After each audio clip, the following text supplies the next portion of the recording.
In my previous video over on my main channel, God Rules, I talked about a number of predictions for 2025. This is Tony. Hope you're all doing well. And we're now seeing some of these things seemingly coming to fruition.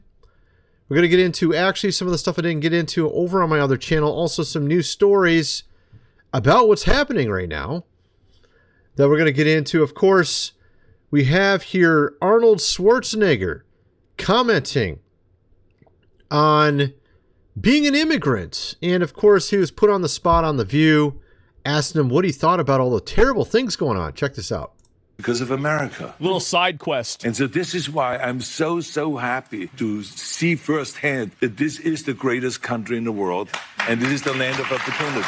And I think because I'm such a proud American and a proud immigrant, but the key thing also is at the same time that we got to do things legal. They're not going to like that. Oh, uh-oh. That is the important thing, you know. So you got to do things legal. And those people that are doing illegal things in America, they are not... And actually, it was a much longer speech. He spent like 5 minutes talking about how he loved America, how it's so welcoming, and how he had to earn his way, and you have so much opportunity here, but you have to do it legally. Legally was sort of the crux of the whole thing. Of course, they were trying to say, what do you think about all the terrible things happening to these, not so legals here? And of course, he said exactly the opposite of what they were hoping. We have, of course, a number of things going on around us. Obviously, that's one of them. But you have also what's going on in the Middle, of course, East. You have also on top of that, bizarre things going on in the UK. Check this out. Apparently, now they're permitting the ending, of course, of life for those that are not born up to all the way to birth. And this just happened. This just got passed today. I mean, this is obviously not good. It's super obvious that this is very evil.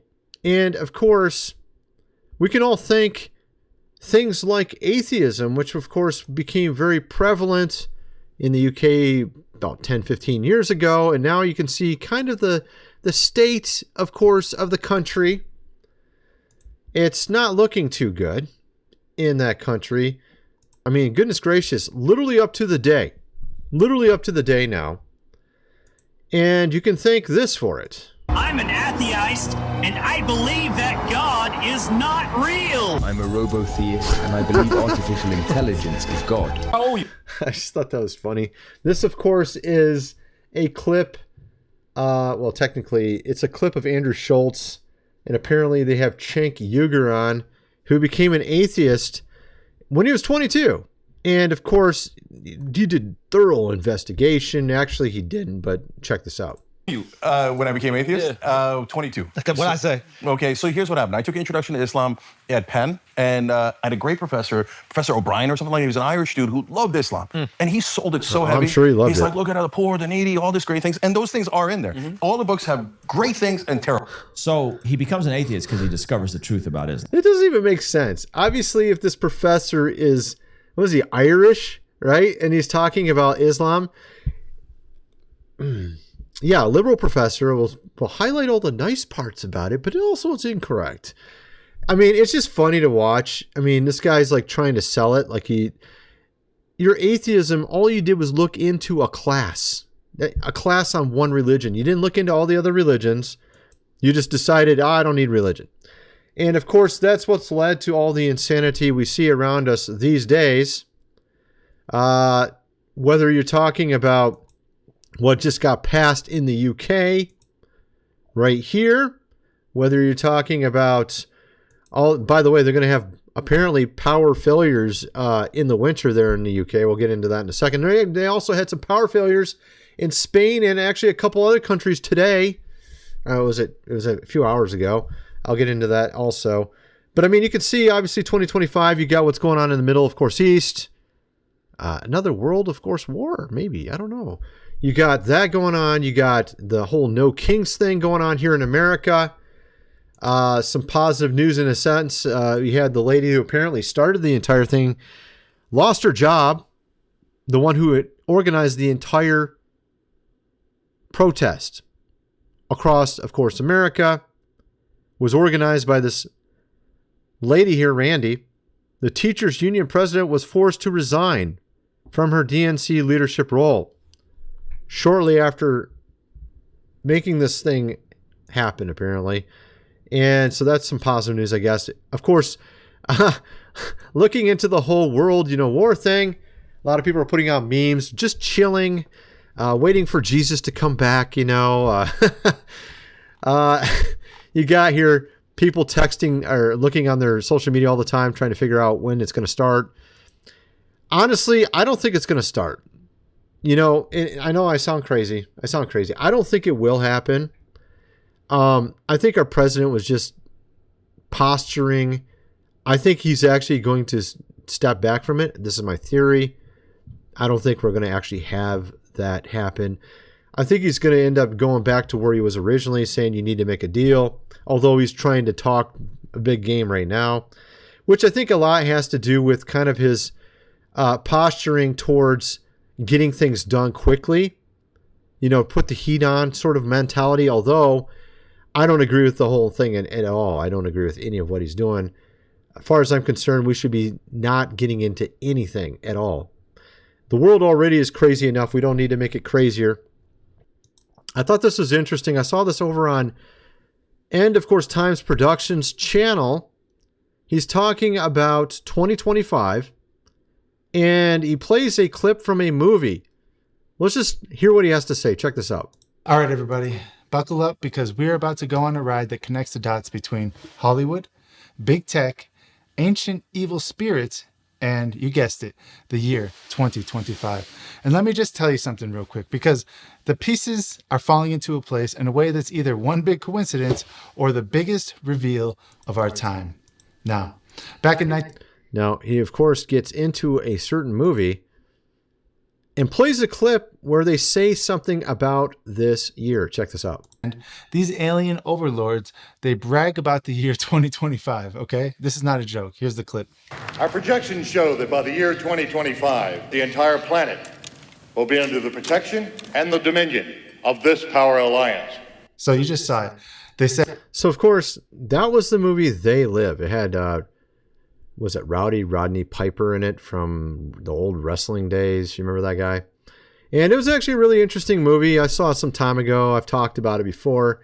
But they mentioned this specific year. And interestingly, that's not the only place you'll see that. You'll actually see it in other movies. But you'll also see it in writings from 100 years ago. You'll see it in from people who worked, of course, in Area 51, for example. I've seen generals over bases talking about, I think I've seen 3 different people that were working on, of course, these bases say this, either in their retirement. This guy's not the one. There's a guy that retired saying it. Another one, he was older too. He wasn't this guy's younger than the other two.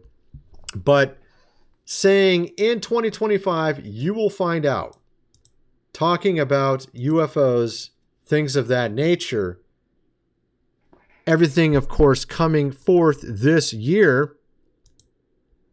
And what's interesting about it is there was also an interview recently this month where they're talking about the, of course, event. And Ross here talking about people he knows in the GOV. And, of course, other parts, military. Something, of course, coming.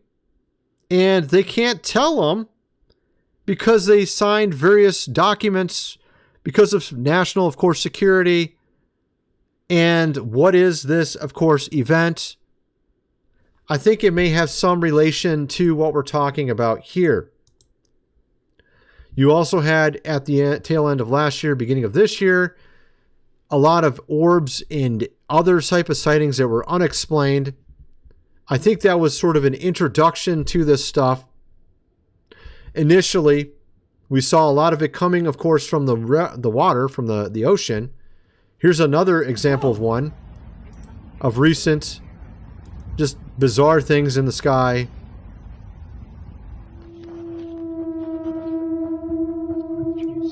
Of course, and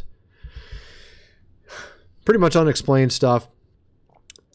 Them transforming in the middle of flying. And of course, we had Sean Ryan have an episode talking about this, had some guy on talking about all this. I did a video about it some, months ago. But what's interesting is we also had someone even from 100 years ago saying this would happen. And her name is Alice, of course, Bailey. Her prediction for this year, talking about them living among us and calling them the gods. And what I think we're really looking at here is essentially what we saw in the days of old when the giants were, of course, among the humans. They call themselves quote unquote gods because in reality, what we're talking about is different races. The elder race, which initially it was the primordial gods, and then they were given less and less powers and more restrictions because they continually would sin and fall and then find themselves in Tartarus. I mean, just a very simplistic explanation of, and it's a lot far more detailed than that. We'll get into some of it, but you had the primordial gods, you had the Titans, you had the second generation, third generation, then you had the giants, which were half human, half or 2/3 gods, 1/3 human. And I mean, you had all these different beings from the past. And of course, they decided to hide, of course, themselves from us. And then, of course, we had put on our society the separation of science and religion. Well, there's no such thing as religion. There's no such thing as that stuff. That stuff don't exist. It's aliens. It's aliens. Of course, what are the aliens? Well, that's what they are. There are these beings, of course, coming back. And they want to live, of course, among us again. This, of course, was being predicted by her, Alice, Bailey here. They talk about cycles, and this all seems to correlate. It so strangely correlates. You got the zodiac, you got the Yuga cycle, you got the Book of Jubilees, you got what I've been talking about, the 500-year Onas with the Book of Esther. They all seemingly end up in the same place. Talking about we're in a time where it's changing from one age to another, and it's also a time of cataclysm. That's where we're at. My system, which I got from the Book of Esther, ties in with King Arthur and Merlin, ties in with... essentially, it's very similar to what Timothy Alberino was talking about. Let's see, where do we got that at? I got it around here somewhere. Yeah, I think it's this one here. Nope, it's not that one. I got a lot of windows. One sec here. I think it's this one. Yeah, here you are. Yeah, he talks about the first cataclysm, the flood, the great deluge. And he talks about how old Methuselah was when he died, and it's a centillia. And I believe my system is actually based off the same thing he's talking about. He talks about this length of time of 969 years. I'll play the clip in a second here. But the one I'm talking about is essentially half a centillia. And then you get a full centillia, which is a millennial, like we saw in the like what we saw in the medieval times, which would be 969 years. Check out what he has to say here. And this, okay, we're in a time of another cataclysm, as we saw with the Great Deluge. Because who received the revelation of the flood? Everyone says Noah. No. Enoch received the revelation of the flood. Noah was told to build the ark, but Enoch received the revelation of the flood and told his descendants that the flood was coming. When would the flood come? When his son Methuselah died. That was when the flood would come. And guess when the flood ensued? The year Methuselah died. How long did Methuselah live? I think it was 969 years. Well, that's the duration of a centillia. That's what I was talking about. So my whole thing was I would talk about these 500-year Onas, which is also in the book of Enoch as well. And I think those are like half a centillia. So 969 divided by 2, you get 484 years, which is about what it is, because it's not exactly 500 years. And you'll see it with The book of Esther was around 480 BC, actually correlates perfectly with 2024. And they had the exact same solar calendar. We also were moving from the red dragon to the white dragon age last year. And so now we're entering into, of course, a new, age.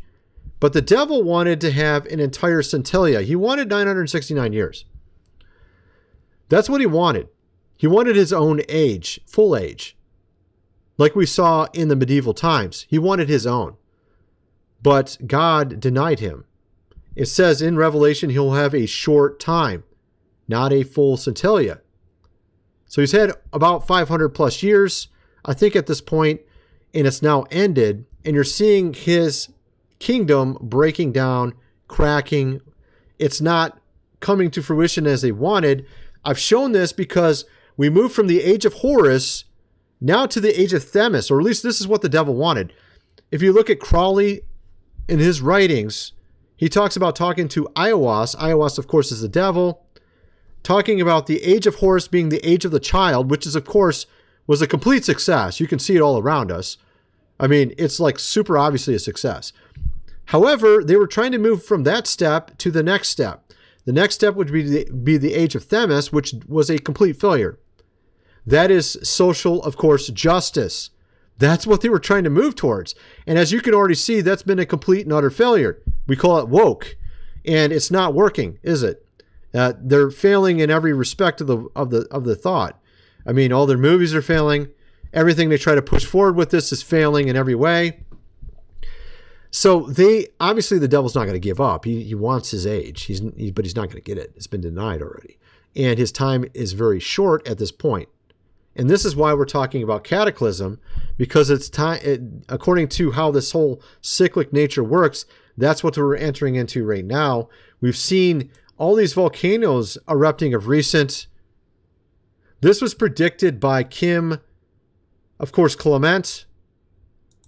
I've talked about him in the past. This man right here, he's had a number of predictions come true.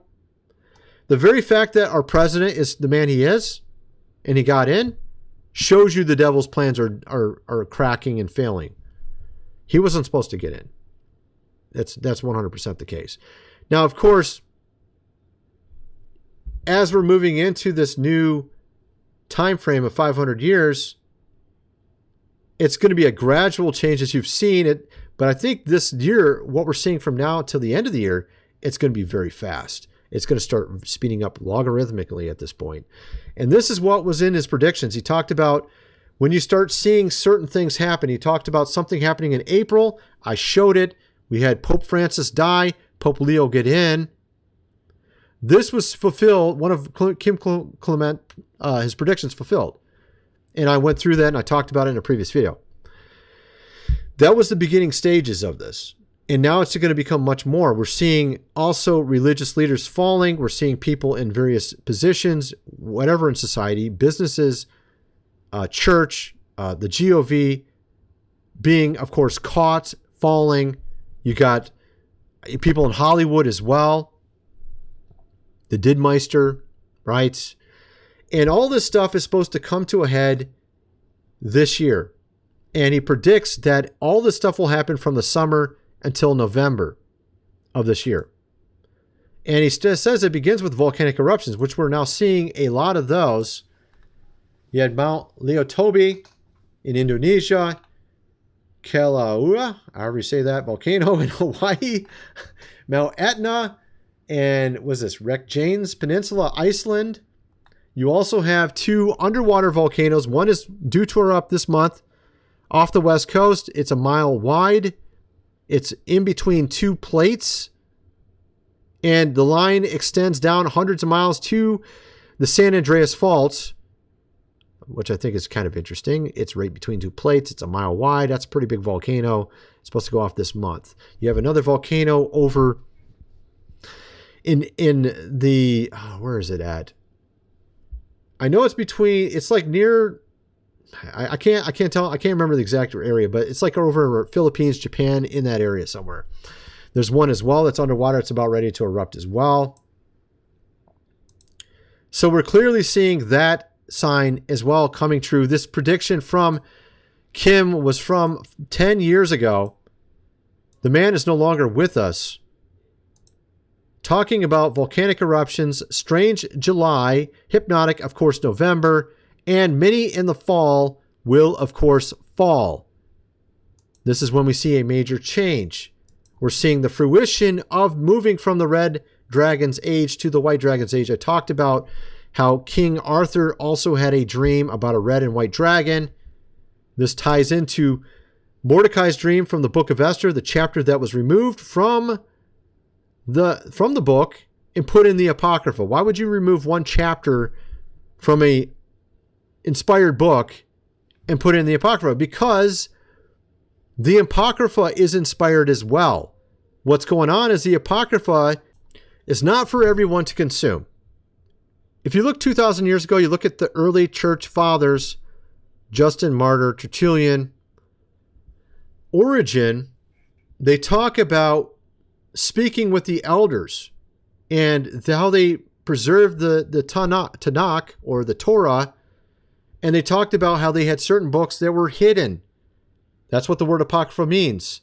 These books that were hidden were for those that are wise among the people, as 2 Esdras 14, I think it's verse 44 says, it's in chapter 14, talks about that let it be for the wise among your people. So a lot of scriptures are not for the public to use. So this one chapter was removed and put in the Apocrypha. Talks about Mordecai's dream of two dragons fighting, vying, of course, for power over the world for 500 years. This also was referred to by King Arthur in Merlin. King Arthur's dream about a red and white dragon fighting, and the white dragon defeating the red dragon. Red dragon represented Wales. White dragon represented the Saxons. It also, the white dragon represented God, and the red dragon represented the devil. And that's when the Middle Ages started, was after King Arthur for 1,000 years, or 2 Ona, or 1 Centilla, as Timothy Alberino would say. So we are now 500 years after the Middle Ages. We've had half a Centilla, and now the devil's time is up. It says in Revelation he has a short time. I talked about in the other video, in a video that, let me just show you this. Go check out this video here on my main channel, God Rules. I talk about the eschatology as God gave it to me. I had 2 dreams almost 2 years ago now. It was in August of 2023. I can show you that here. You can actually go view it if you want. You go to my website, Jared Videos. You go to the free section. You have to scroll down quite a bit, as you can tell. Click here. Free section that has very few of my videos, but I usually put like 1 a month up there. And I put 10 a month up over, or 12 a month over on my main membership section. But if you scroll down quite a while, you'll get to 2 years ago. You'll get to this video here, and it's all about my dream about Gil de Rais and, of course, Joan of Arc, which were around 1440 AD, when the devil, I believe, got out of the bottomless, of course, pit. He was in it for 1,000 years during that time frame of the Middle Ages.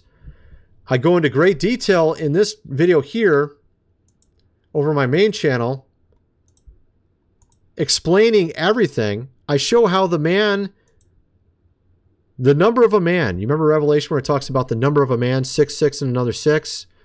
You look at the actual Greek letters. It's 3 Greek letters, his name.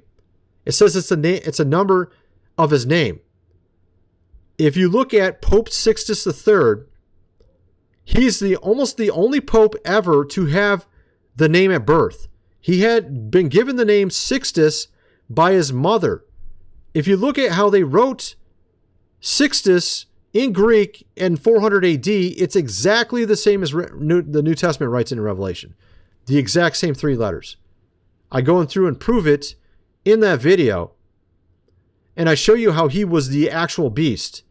And I go through and I talk about his history, according to about 20 different history books, about the man and what he did in that video. You might want to go check it out. Then it shows how there was 1,000 years until the next Sixtus, around 1450 AD. Also, who was the pope after Pope Sixtus III? His name was Pope Leo I. Leo referring to the lion, a great lion, it says, was his name. Or could it perhaps be the Lion of the tribe of Judah? Pope Leo the First? That's something people should look at. I go into great detail about all that over on this video. Go check it out on my main channel. At any rate, so you have, of course, our society thinks, and this comes back to the age of Horus, and now the age of Themis, which we're entering into, which of course we're not entering into because the devil failed. We're actually entering into the age of Goshen, but the age of Horus was a success for the devil because Crowley talks about Aiwass, who was speaking this stuff to him, saying he would turn people into children. So no one seems to ever grow up. They can't tolerate pain. They have no goals in life. They seem very erratic. Does that seem kind of like our society? Yeah, pretty much. That was a complete success. But the devil wanted to go to another step. The age of Themis, or justice. Social, of course, justice, which of course has been complete failure. The whole woke thing has been a complete failure. It's pretty obvious. And that was his next step for another 500 years. And he failed. And we're seeing that play out currently. Now, of course, you've seen in society how we have science fiction. I think what happened was in the age of Horus, the devil separated science and religion as two separate components and essentially tried to debunk or dismiss religion. And the intent behind this was, of course, to keep people as children, never fully attaining understanding of what's going on. And we can see this in society because of the worship of science. We see it with science fiction movies like Star Wars. And honestly, I'm a sci-fi fan myself. But there's nothing wrong with sci-fi. The issue is when you start believing all the rest, when you turn it into a religion, where you reject, of course, God, you're believing whatever society tells you, which is what they wanted. And this comes back to Pike. And of course, his detailing of the world, wars and things of that nature, and saying how at first they'll bring in the atheists, they'll separate God and science, and they'll bring in atheism, but then atheism will collapse in on itself. And the entire point was to bring atheism throughout to destroy what was there, and then bring forth their religion, which of course is unto Lucifer. So they have to first separate you from God into atheism and then bring you into a false spirituality. This is what the devil wanted to do. This is what was essentially his goal. But he's failed because people are not entering. And how was he going to do this? With aliens. Aliens were going to be these gods, quote unquote gods, as Bailey talks about here. For 100 years ago, was talking about this. And the gods will live among us. This is referring to the aliens. So, of course, if you separate science and religion, you have to bring it in another way through science. And this is how we have it with all the sci-fi. You believe in aliens and things of that nature. They'll live among us, like that movie They Live. This is the entire point behind all this. Now, of course, what was the first incursion before the flood? Right? And then you had incursions after this as well. The devil's trying to be a little bit more clever this time, trying to hide the whole entire thing the entire time as he brings it forth. We have here, of course, Gary Wayne talking about some of this as well. Here he's talking about Gilgamesh, the Epic of Gilgamesh, which, of course, interestingly, in some of these Noah myth floods, or these deluge floods, in a couple of the stories, I think it's the Greek, and I'm trying to remember the other one. I can't remember. It's Greek in another one where they turn Noah into a giant or a half god, or actually two-thirds god. So in the Epic of Gilgamesh, you have these giants. And Gilgamesh, just for the record, is the offspring of the goddess Nin, a bull god, fertility goddess, and King Lugubanda of Uruk, 6th generation after the flood. So he's created after the flood, which we would understand in Christianity as the second incursion, based on a polytheist story. That's how we would label it. And so Enkidu is created the same way, but within that narrative, you have the flood story of Utnapishtim. So he's saying that actually some of the flood stories have a being that's like 2/3 God and 1/3 man, and then they say it's like the perfect specimen. And interestingly, they have a Gilgamesh before the flood, and they have a Gilgamesh after the flood. And he goes on to talk about that as well, and that what's really going on is the one after the flood is taking the name of the one from before the flood, saying, I'm sort of like a reincarnation, I'm sort of the perfect God man today, this kind of idea. I think, maybe this is the clip here. Let me see if this is it. Because I got multiple clips of his here. Yeah, here we are. Let's play this. People will say, but Gilgamesh is in the Enoch Book of Giants. That's true. It's very common for giants after the flood to be named after giants before the flood. Right? So you could have two different giants, and that's not uncommon. And also Gilgamesh was the considered the hero of old. And if you look at, there's actually a prophecy, I'm trying to remember, it's in an Old Testament book, it's chapter 3, I know that. I can't remember if it's Habakkuk or which one it was, Hosea or something, where it talks about Jesus versus Gilgamesh. And it's the prophecy of him being born in Bethlehem, I believe. And it shows sort of Gilgamesh as sort of the rival, the devil's sort of man versus the son of man kind of thing. And so that's an archetypical type of understanding of it. We also have here, he talks more about catastrophe. So I think we are entering into a time of catastrophe like we saw then, obviously not the same kind. He talks about a little bit of the flood story here as well. Is talking about more than just water. And it's a conflagration of catastrophes. Again, that matches up with what is talked about in other accounts, that you had volcanoes, you have earthquakes. In the polytheist account, you even have the Pleiades coming in as from that stuff. So like I was saying, we have these volcanic eruptions of recent that are seemingly picking up. We have a giant one that's supposed to go off the west coast, underwater, a mile wide. And there is predictions about all this stuff happening right now until the end of the year. So I think we're actually entering into one of these type of situations like we saw. Obviously not in the essence of like what we saw with the flood. The flood obviously was a massive, colossal one. This is something different, but we are seeing the change of the age happening in front of us. And these are sort of markers for that. And he has another clip here. What is this one? Well, this is interesting. He's talking about the gods that... So you have all these different gods that seemingly disappear in history. And Gary Wayne's explanation for this is that they get caught in their sin, end up punished, and they disappear. And you do have... If you look at sort of the genealogy of these races of gods, it starts with the primordial gods. It goes to the Titans. You have different generations of those.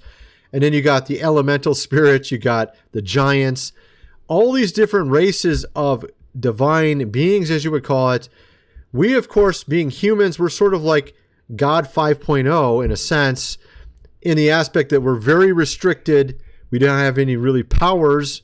We are made lower than the angels, as they say, but then in the end, we reign over them, because it's not about how much supernatural power you have, but how much have you learned? Have you learned from your mistakes? Are you able to repent, to get on track, to do the right thing, to live a righteous life? This is far more important to God than, can you move a stone or something silly? Is that one of the things that we pick up in the Ugaritic texts and other accounts around the world is gods like Baal and Zeus disappear. Osiris disappears. Why? Well, because they committed the same crimes. And then I think there's more restrictions and less interaction permitted. In the days of Noah, both before and after the flood, 600 years before the flood, 350 years after the flood, the watchers walked amongst us. On Rover, there's a service for... An ad. So you get the idea. So they walked amongst us. Now the devil wanted that to happen again. And I think he wanted to do it via aliens.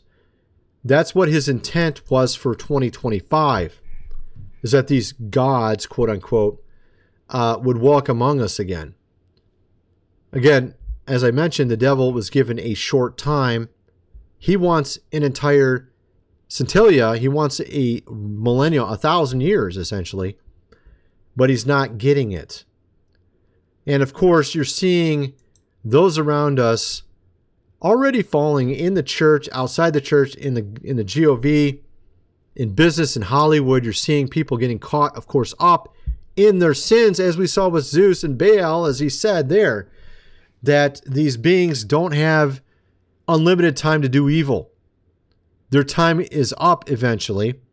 Now, of course, the one we call the devil, Satan, he's a little bit more clever than a lot of these other beings, although they're Enoch, in some apocryphal literature, it says there's multiple Satans. It just means adversary, right? But you have a certain being who seemingly knows what to avoid so that he doesn't get in trouble as quickly as some of the other ones. And so we got that as well. At any rate, that's my video. I'm kind of wondering what some of you guys think. Let me know in the comment section below, and thanks for watching.